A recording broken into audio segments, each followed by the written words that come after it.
ये क्या है? बल्ला बल्ला।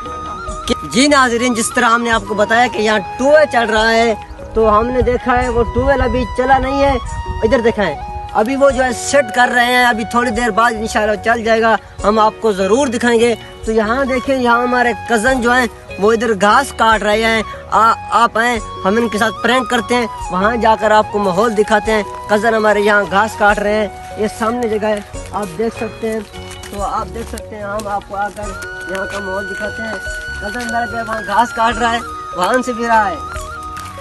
बच्चा मेरे पास में वहीं जा रहे हो तो बेबी यही मैं जा रहा करने, मैंने नहाना है। जी नाज़रीन, सोलर प्लेट वाला है। हाँ, हम आपको दिखाते हैं, एक जदीद तरीन ट्यूबवेल लगा हुआ है यहाँ। ये सारी खेतें आप देख रहे हैं और यहाँ कुछ आदमी आगे हमारे जा भी रहे हैं। तो यहाँ एक ट्यूबवेल लगा हुआ है, भाई हमें बार बार बता रहा है कि एक जदीद तरीन ट्यूबवेल है और वहाँ जाकर हम आपको